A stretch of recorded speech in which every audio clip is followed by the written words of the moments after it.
The storm outside was screaming like a banshee, but the silence inside was heavier. When she whispered that offer, trading her dignity for a night of shelter, it was the kind of desperation that breaks a lesser man. Ronin stood there, his hand near the revolver on the table. He looked at the woman shivering in the doorway, then at the two freezing children clinging to her legs. She expected a predator. She expected a transaction. Instead, she got something the history books don't talk about much anymore. Ronin didn't look at her, he didn't answer her. He looked straight at the weeping boy and made a decision that would cost him his peace but save his soul. The wind on Veltuan V didn't just blow, it hunted. It tore at the seams of the reinforced cabin like a pack of wolves trying to get at the meat inside. Inside, the heat core hummed a low, steady bass note, the only thing standing between life and the deep freeze. Ronin sat by the burner. He wasn't relaxing. Men like Ronin didn't relax, they just waited for the next engagement. His hands, scarred and thick like old leather, rested near a cup of black coffee that had gone cold an hour ago. He didn't drink it. It was just something to focus on. He liked the silence, he'd earned it. After the wars, after the noise of artillery that rattled your teeth even when you were sleeping, silence was the only pension plan he cared about. He'd come to the edge of the galaxy to get away from people. People brought orders, people brought chaos. He leaned back in the chair, the wood creaking under his weight. His eyes drifted to the coat rack. Hanging there was a satchel, standard issue, faded olive drab. It hadn't been opened in years. It held a photo, a squad, 4 men. Ronin was the only one left who could still cast a shadow. The rest were just names etched on a wall somewhere back on Earth. He closed his eyes. The memories were always there, patrolling the perimeter of his mind. Then a sound cut through the wind. It wasn't a branch hitting the wall. It was a rhythmic thud. A knock. Ronin didn't jump. His eyes opened, sharp and clear. His hand moved to the heavy revolver mounted under the table. Muscle memory faster than thought. He froze, listening. Another knock. Weaker this time, he stood up. He didn't rush. He moved with the heavy, deliberate gait of a man who knows that rushing gets you killed. He threw on his thermal coat, grabbed the iron from the table and walked to the door. Out here, there were no neighbors. No mailman. A knock meant trouble. It meant someone was lost or someone was hunting. He unlocked the heavy steel latches. He braced his shoulder against the metal and cracked it open. The wind tried to rip the door from his grip. Snow blinded him for a second, but he didn't blink. He looked out into the white void. 3 figures. A woman stood in the lead. She was tall, thin, her skin pale blue against the driving snow. Her clothes were rags, patches on patches, insufficient for a chill that could kill an engine block, let alone a person. Clinging to her were 2 children, small, shaking so hard it looked like a convulsion. Ronin didn't move, he didn't lower the gun. He'd seen traps before. Use a woman as bait, wait for the mark to lower his guard, then spring the ambush. He scanned the horizon behind her. Nothing but white. Then the woman spoke. "I will warm your bed, human." The words were flat. No seduction, no emotion, just a transaction, like she was selling a used tool. "My children need a father. Take me, feed them." Ronin stared at her. He'd seen courage on the battlefield, men charging into fire. That was adrenaline. This was something else. This was the cold, hard calculation of a mother who had run out of options. She wasn't offering affection, she was offering a trade, her body for their survival. The boy, maybe 6 years old, looked up. His lips were the color of a bruised plum. He was trying to shield the smaller one, a girl with his own shivering body. "We haven't eaten," the boy whispered. The wind almost stole the words. Mama said a kind man would help. Ronin looked at the girl. She wasn't wearing shoes. Her feet were wrapped in rags that were frozen stiff. Ronin felt a tightening in his chest. It wasn't pity. Pity is useless. It was anger, a focused, white-hot anger at a universe that would let a child walk barefoot in hell. He looked back at the woman. He didn't acknowledge her offer. He didn't dignify it with a refusal. He simply holstered the revolver. "Get in," he growled. "Now." The woman hesitated. She looked confused. She had braced herself for a negotiation or a rejection. She hadn't braced herself for a command. "Move," Ronin barked, stepping aside. She pushed the children forward. They stumbled over the threshold, collapsing onto the metal floor near the heat core. The woman came in last, closing the door. She didn't look at him. She kept her head down, like a prisoner of war waiting for instructions. Ronin locked the door. The storm was shut out, but the tension was locked in. He watched them. The boy was rubbing the girl's arms, trying to generate friction. The mother sank to her knees, her head bowed. She was waiting for him to claim his price. Ronin walked past her. He went to the stove. He grabbed a pot of stew, yesterday's rations, thick and bland, and threw it on the burner. He moved with efficiency, no wasted motion. He filled 3 bowls. He walked back to them and held them out. The woman took hers last. Her hands were raw, the knuckles cracked and bleeding. She held the bowl like it was a holy relic. She didn't eat. She watched him, waiting. "Eat," Ronin said. It wasn't a suggestion. She took a sip, then another. Tears welled up in those strange golden eyes, but she didn't let them fall. She swallowed them down. The girl, Tiva, the boy called her, ate too fast. She started to choke, coughing violently. The mother panicked, dropping her spoon, reaching for the child. Ronin was already there. He knelt on one knee, a creak of old joints, and handed the girl a tin cup of water. "Slow down," he said. His voice was a low rumble, like distant thunder. "It's not going anywhere." The woman froze, watching his hand near her daughter. She looked terrified. "She's fine," Ronin said, standing up. He retreated to his chair, putting distance between them. He needed the distance. He needed to remember that this was a temporary situation. He wasn't a savior. He was just a man with a roof. "You have a crack on your face," the little girl said suddenly. She was pointing a small, dirty finger at the scar running down Ronin's cheek. "Did someone break you?" Ronin touched the scar. A memory of shrapnel and mud flashed in his mind. "Yeah," he said, staring into the fire. "A long time ago. Mama has cracks too," the girl said. "But hers are on the inside." The room went silent. The only sound was the wind howling outside, angry that it had lost its prey. Ronin looked at the woman, Mazzari. That was the name she would give later. Right now, she was just a stranger in his perimeter. She wasn't eating anymore. She was looking at the floor, ashamed. "You don't have to sleep on the floor," Ronin said. She looked up, startled.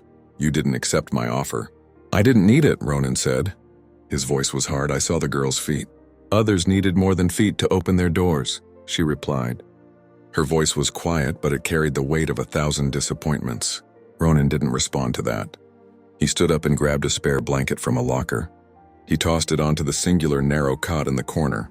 "Take the bed," he said. "Put the kids in the middle." "And you?" she asked. "I've slept in foxholes full of water," Ronin said, sitting back in his chair and pulling his coat tighter. "A chair is luxury." "I don't expect anything for free," she whispered. "I pay my debts." Ronin looked at her. Really looked at her. He saw the bruises on her wrists. He saw the hollow look in her eyes. "You think this is a transaction," Ronin said. "It's not, it's survival. Tonight you sleep. Tomorrow we figure out how to keep you alive. That's the mission. If you've ever had to make a hard call when no one was watching, you know exactly what that silence feels like." The woman nodded slowly. She gathered the children and moved to the bed. Ronin watched the fire die down. He checked the revolver one more time, spinning the cylinder. He didn't sleep that night, he kept watch. Because old soldiers know that the storm is dangerous, but the things that hide in the storm are worse. And for the first time in 10 years, the silence in the cabin didn't feel empty. It felt occupied. Morning didn't break on Veltuan V. It just leaked in. A pale gray light filtered through the frosted reinforced glass, turning the shadows in the cabin from black to charcoal. The storm had stopped screaming, but now it was just heavy. Millions of tons of snow pressing against the walls, burying the world in silence. Ronin hadn't slept. He had rested, eyes closed, breathing shallow, but the internal radar never turned off. It was an old habit from the perimeter. You sleep with one ear on the ground. He opened his eyes. The woman, Mazzari, was sitting up on the cot. She hadn't slept either.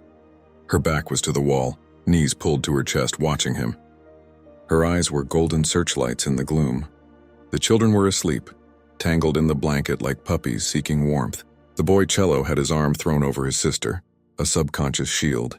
Ronin noted that. The kid had the instinct. Ronin stood up, his spine popped, a dry sound like a twig snapping. He walked to the heater, checked the pressure gauge. Nominal. "Coffee's hot," Ronin said, pointing to the pot on the stove. He didn't ask how she slept. It was a stupid question. No one sleeps well in a stranger's house when they're running for their lives. Mazzari hesitated, then stood. She moved with a silent grace that spoke of a lifetime of trying not to be noticed. She took a cup, holding it with both hands to steal the heat. "My name is Mazzari," she said softly. Ronin nodded once, "I know." She froze, the cup halfway to her lips. "How?" "I read the perimeter logs. You didn't just stumble here. You were looking for something." She lowered the cup. "I read the files too before the evacuation. They said one human stayed behind. Ronin, ex-military. Specialist hazardous class. They said you were dangerous." Ronin poured himself a cup, black, thick as mud. They were right. "I didn't come for danger," she said. She glanced at the sleeping children. "I came because dangerous men are usually the only ones who can keep the monsters away." Ronin leaned against the heavy slate table. "Who's hunting you?" It wasn't a casual question. It was a tactical assessment. If trouble was coming, he needed to know the caliber. Mazzari stared into her coffee. "My culture, the Uraeli, we value lineage." Bonding, her voice tightened. "My mate died in the sector wars. He was a good man. When he died, I became surplus." Ronin watched her face. He knew the look. It was the look of someone who had been discarded by the very system they had sacrificed for. A society that forgets its widows is a society that deserves to fall. If you've seen good men forgotten by the system they served, you know that burn in your gut. "They wanted the children," she continued, her voice trembling but hard, "to raise them properly, to erase his memory. And me, I was expected to accept a new bond, a contract, to become property of a high-caste male who needed a breeder." Ronin's jaw tightened. A muscle jumped in his cheek. He didn't say a word, but the temperature in the room seemed to drop. "I said no," Mazzari whispered. "So I took them and I ran. We've been running for 6 months." Ronin took a slow sip of his coffee. He set the cup down. "You're not running anymore," he said. She looked up, hope and fear warring in her eyes. "You'll let us stay?" "Until the storm clears," Ronin corrected. "You can't move in this powder. You'd be dead in an hour." It was a half-truth. He knew the storm could last weeks. He also knew he wasn't going to throw a mother and 2 kids out into the void. But he didn't tell her that. Discipline required boundaries. "Thank you," she breathed. "Save your thanks, wake the boy. His foot needs checking." Cello woke up swinging. As soon as Ronin approached the bed, the kid sat up, eyes wide, fists clenched. He put himself between Ronin and the girl. "Easy, soldier," Ronin said, holding up a hand. "Just checking the damage." The boy glared at him. He was terrified, but he held his ground. Ronin respected that. Fear is natural. Courage is holding the line when you're wetting your pants. Mazzari put a hand on the boy's shoulder. "It's okay, Cello, let him see." Ronin sat on the edge of the bed. He took the boy's foot in his large, rough hand. The toes were purple, the skin waxy. Frostbite stage 1. Painful but recoverable. "This is going to hurt," Ronin said flatly. He didn't lie to kids, lying makes them soft. He opened a tin of medical salve, strong-smelling stuff like pine tar and antiseptic. He began to massage the circulation back into the toes. Cello hissed through his teeth. Tears leaked from his eyes, but he didn't pull away. He didn't make a sound. "You walked on the ice like this?" Ronin asked, working the salve in. "I had to carry Tiva," the boy grunted, sweat beading on his forehead. "She lost her boots." Ronin stopped. He looked at the boy, 6 years old, carrying his sister through a blizzard on frozen feet because it was his job. "Good man," Ronin said quietly. It was the highest praise he could give. He finished the wrapping with efficient, tight movements. "Stay off it today, that's an order." Cello nodded, wiping his eyes with the back of a dirty sleeve. "Yes, sir." Later that day, the cabin settled into a strange rhythm. It wasn't comfortable, but it wasn't hostile. It was a ceasefire. Mazzari took over the small kitchen area. She didn't ask, she just started working. She took Ronin's meager rations, dried meat, powdered tubers, and turned them into something that actually smelled like food. Ronin sat by the comms unit cleaning his rifle. A heavy pulse rifle, long range. He stripped it down to the firing pin, oiling every spring. He felt eyes on him. The girl, Tiva, was standing 3 feet away. She was holding a piece of charcoal she'd pulled from the cold bin. "What are you doing?" Ronin asked, not looking up from the bolt assembly. "Drawing," she said. "Don't draw on the walls." "I'm not. I'm drawing on the floor. It wipes off." Ronin grunted. He snapped the bolt back into place. "Clack, clack, I drew you," she said. Ronin paused. He set the rifle down. He leaned forward to look at the metal floor plates. It was a stick figure, huge shoulders, a square head. and a jagged black line running down the face. "That's the crack," Tiva said, pointing to the line. "I see it," Ronin said, "and these are us." She pointed to two smaller figures standing behind the big legs of the first figure, hiding. Ronin stared at the crude drawing. It hit him harder than a sniper round. The idea that this child saw him not as a monster, but as a wall to hide behind. "You got the shoulders wrong," Ronin muttered, picking up a rag to wipe his hands. "Too wide," Tiva giggled. It was a bright sound, sharp and alien in the gloomy cabin. "No, you're big. Like a mountain." Mazzari was watching them from the stove. There was a softness in her face now, the tension in her shoulders dropping an inch. "Food's ready," she announced. They ate at the table. Ronin sat at the head, his back to the wall, facing the door. "Old habits die hard." "The storm is shifting," Ronin said between spoonfuls. "Pressure is dropping. Might get a break in the weather in 48 hours. Mazzari stopped eating. "And then?" "Then we assess," Ronin said. "If the ice holds, I can get you to the relay station in the northern sector. There are transports there off-world. They'll be watching the transports," she said quietly. "If we go back to the grid, they find us." Ronin looked at her. "Then you don't go back to the grid. Where do we go?" Ronin didn't answer immediately. He looked at the boy who was scraping his bowl clean. He looked at the girl who was now wearing a pair of his thick wool socks that came up to her waist.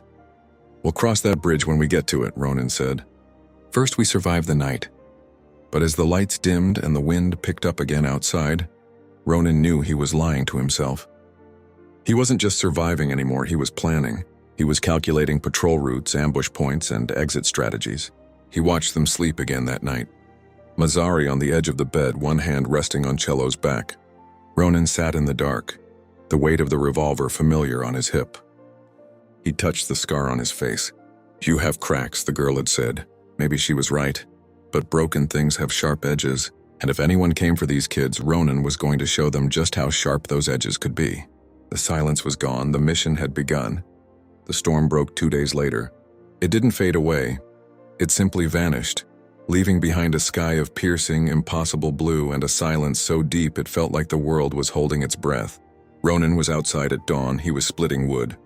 The rhythmic thwack of the axe against the frozen logs was the only sound for miles. He wasn't doing it just for heat. He was doing it to calibrate his body. Every swing was a test. Shoulders loose, grip tight, mind clear. He saw Cello watching him from the cabin window.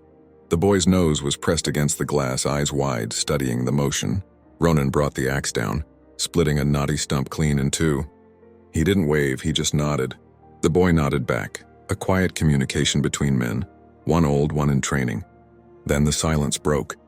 It was a low hum at first, vibrating in the chest rather than the ears. Engines, heavy grav drives pushing against the atmosphere. Ronin didn't look up, he didn't scramble. He took one last swing, burying the axe head deep into the chopping block. He left it there, a handle jutting toward the sky. He wiped his hands on a rag and walked toward the rifle leaning against the cabin wall. The transport skiff crested the ridge a mile out. It was sleek, black, and ugly, a piece of military hardware repurposed for intimidation. It kicked up a rooster tail of snow as it sped toward the cabin. Ronin racked the bolt. He checked the scope covers. He stood 10 yards in front of his door. He wasn't hiding behind cover. He was the cover. The skiff slowed, engines whining down, and settled into the snow 50 feet away. The heat from its thrusters turned the ice to steam, creating a fog bank. 3 figures emerged from the mist. They wore high-collared coats and carried shock batons on their belts. Ureli enforcers, bureaucrats with badges and a license to hurt people. The leader was tall, sneering, his boots polished to a shine that had no business being on a frontier world. Ronin didn't raise his rifle. He held it across his chest, port arms. Relaxed, ready. The leader stepped forward. He looked at the cabin, then at Ronin. He smiled, but it didn't reach his eyes. "You're the human," the leader said. His voice was smooth, oily. "Ronin, we have a file on you. It says you're a relic." "Files are paper," Ronin said. His voice was lower than the engine hum. "This is reality," the leader chuckled. "We're not here for you, relic. You're harboring stolen property. A female breeder and 2 offspring. Send them out and we won't burn this shack to the ground." Ronin didn't blink. "Turn around." The leader paused.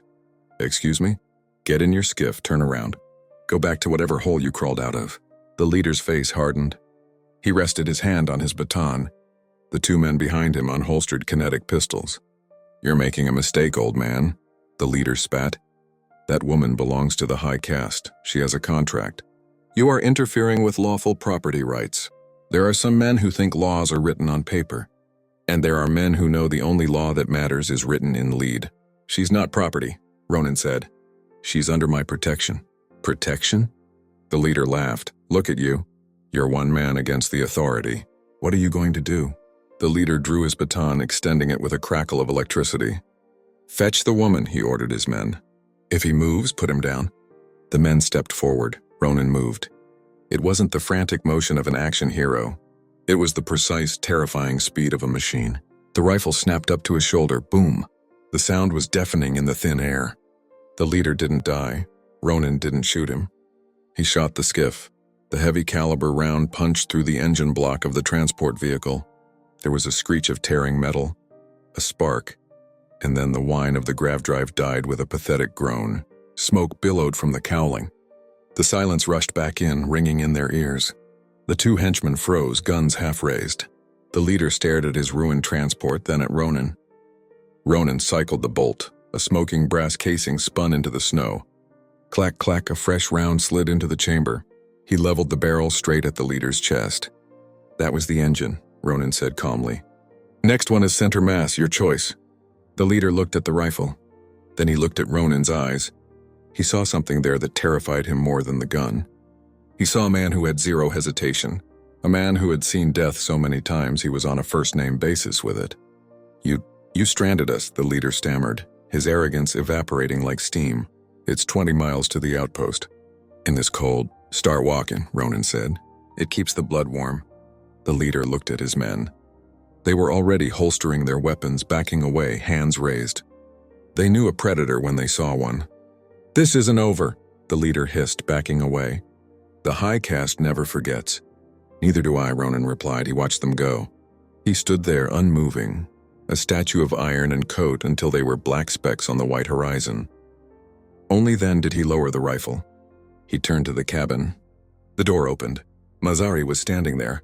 She had a kitchen knife in her hand, trembling. She had been ready to fight if he fell. She looked at the smoke rising from the skiff. Then she looked at Ronin. "You destroyed their ship," she whispered. "They'll come back with more." Ronin walked past her into the warmth of the cabin. "Let 'em come." He set the rifle down and went to the stove. He poured a cup of coffee. His hands were steady. Mazzari followed him. "Ronin, we have to leave now. Before they send a squad. We can pack the—" "Sit down, Mazzari," Ronin said. She stopped. "What?" "We're not running," he said. He took a sip of the bitter coffee. "I'm done running and so are you."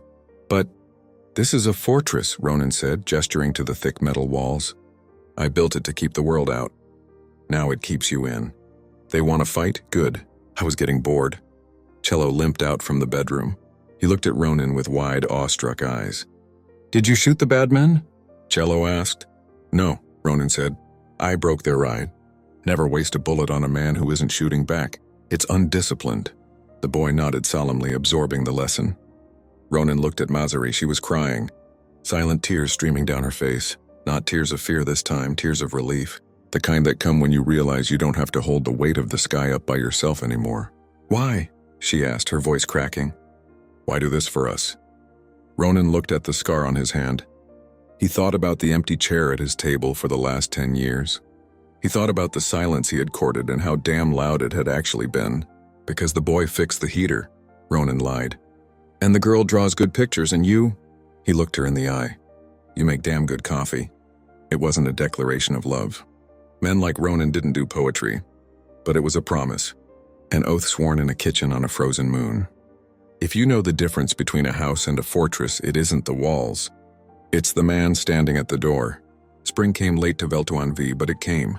The ice receded, revealing patches of stubborn gray earth. Behind the cabin, the ground was broken. Not by bombs, but by a shovel. Ronin was knee-deep in the dirt, turning the soil. His coat was off, sleeves rolled up, revealing the map of scars on his arms. Cello was beside him, struggling with a smaller spade. The boy's limp was gone. He was filling out, shoulders broadening. He mimicked Ronin's movements, the dig, the turn, the breath. "Back straight," Ronin corrected without looking. Lift with your legs. Yes, sir, Cello grunted, correcting his posture. On the porch, Mazzari sat in a chair Ronin had built for her. She was watching them, a small smile playing on her lips. Tiva was at her feet playing with a doll made of spare wire and cloth. Tiva looked up, shielding her eyes against the pale sun. "Papa!" she yelled. Ronin didn't freeze, he didn't flinch. He paused, resting his hands on the shovel handle. He looked up, the word hung in the air. Clear, absolute. He looked at the girl. Then he looked at Mazzari. Her eyes met his, golden, warm, and sure. There was no question in them anymore. Ronin looked back at the girl. He tipped his head just a fraction. "Dig, Tiva," he called back, his voice gruff but lacking the bite it once had. Daylight's burning. He went back to turning the earth. He wasn't a soldier anymore. He wasn't a mercenary, he was a husband. He was a father. And God help anyone who tried to cross his perimeter now, because Ronin had found something worth more than silence. He had found something worth fighting for, and that made him the most dangerous man in the galaxy.